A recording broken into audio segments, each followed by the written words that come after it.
Hi, it's Rachel. So I want to go on just explaining a little bit more the differences of the spirit mind versus the self-made mind. So the self-made mind originated because of a self-directed will. That's what formed it. And that means that we were making our own judgments about things.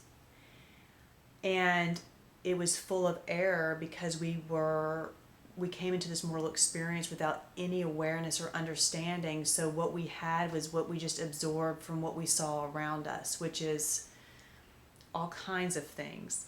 So where the spirit mind is just sown in the perfection of truth, and the truths just interworked so beautifully, and they are reflective of a divine love. So everything that you do, think, speak, act from the spirit mind is coming out of that love.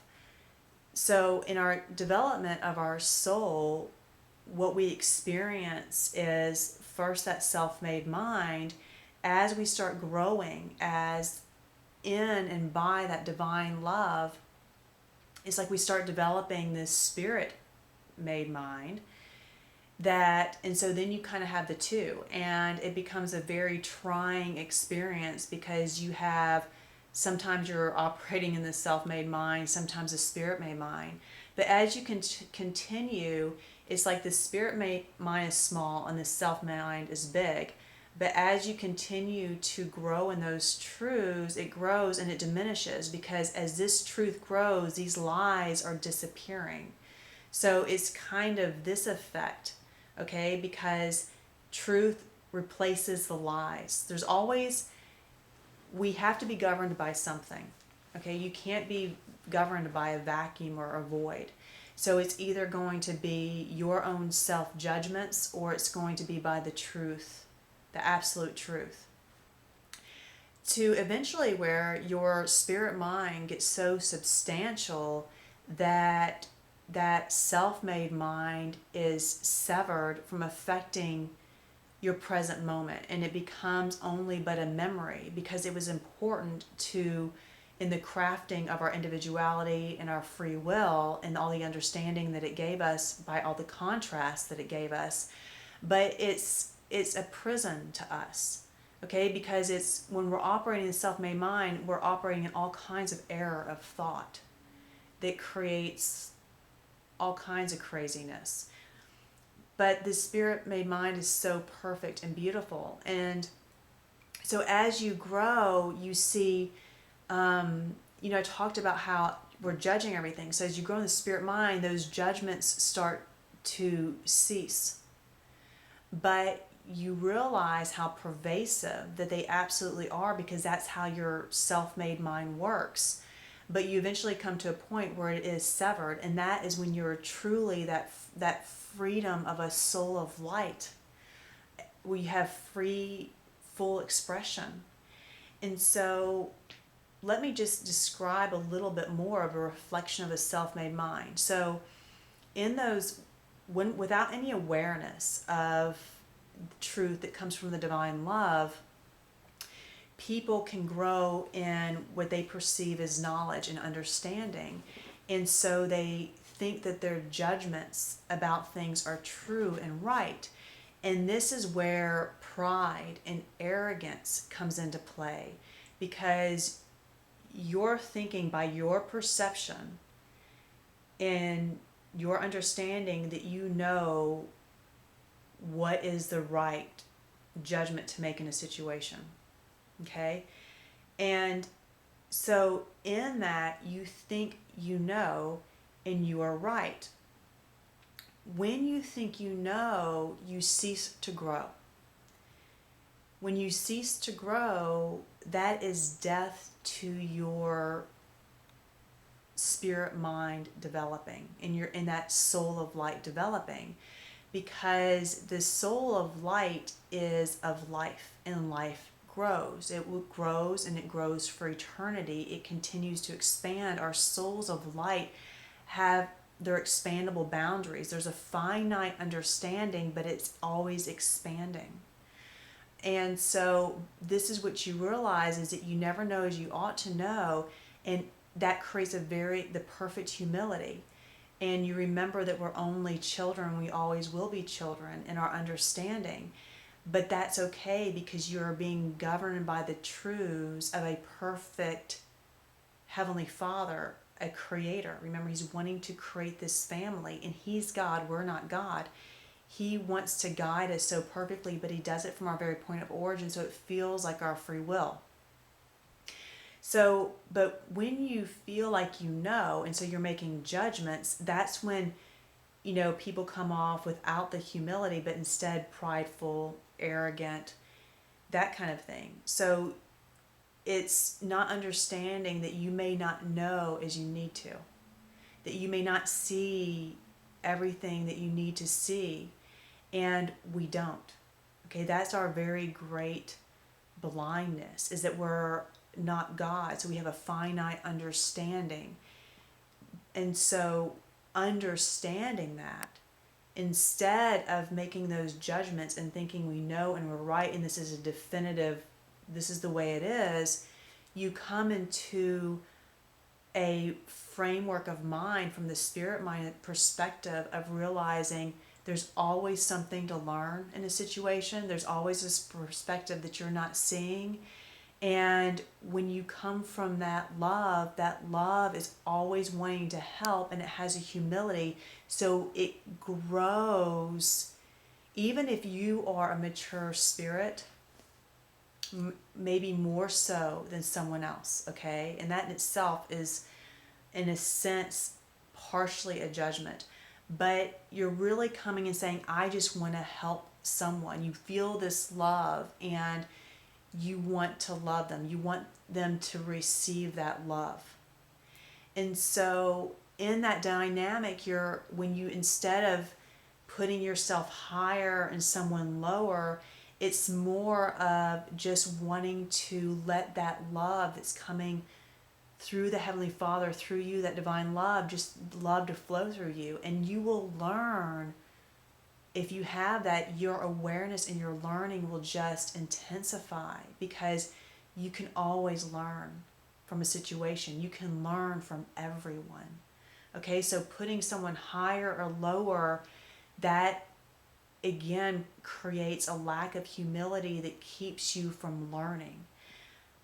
Okay, so there's so many judgments that, they're everywhere.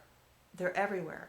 And that's when you realize that because we grew up from a self-made mind, from doing that, it is pervasive.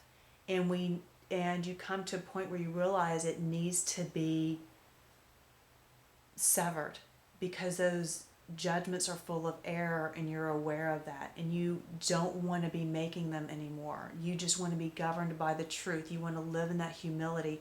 You want to have an openness to always learning, and have that approach to always learning and helping. But if you've ever tried that and tried to walk a day without making judgments, it's very difficult. We look in the mirror and we're making judgments. But as you continue to grow in that spirit mind, you cease to do that. And instead, you realize and see yourself from a very different perspective, and everybody else is coming from that love of the Father, so that you're no longer making those judgments about yourself. It's a process of growth.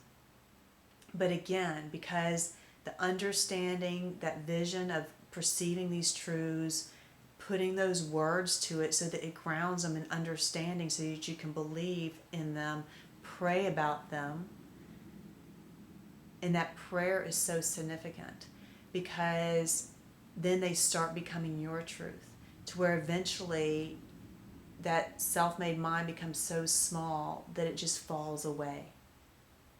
A beautiful analogy, actually, of this is the caterpillar being transformed into a butterfly. So a caterpillar is a certain creation operating in a certain way. Okay, it's on the ground, it's on the dirt, that kind of thing. that's kind of what our self-made mind is. But as we start growing in that divine love, it's like we start eating like crazy the green leaf so that we can become in the cocoon, which is that transformative transition stage. And we are transforming inside. And so even though on the outside it doesn't look like there's a lot happening from by the truths we're learning, because you start learning a lot of truth when that spirit mind starts being developed. But you don't start seeing the reflection of it in your reality. Okay, and that can be hard and confusing, but it's only because you're in that cocoon stage, you're being reshaped. It starts from the inside out. It's your soul that's taking on new constructs that's being reflected in that spirit mind. So eventually you change so much within that flesh veil, within that cocoon, that it breaks forth and out comes this beautiful butterfly that's got gorgeous wings of just color, and now it can fly around. It's no longer bound to the earth and walking in the dust, but it's flying in the air, and the wind can carry it.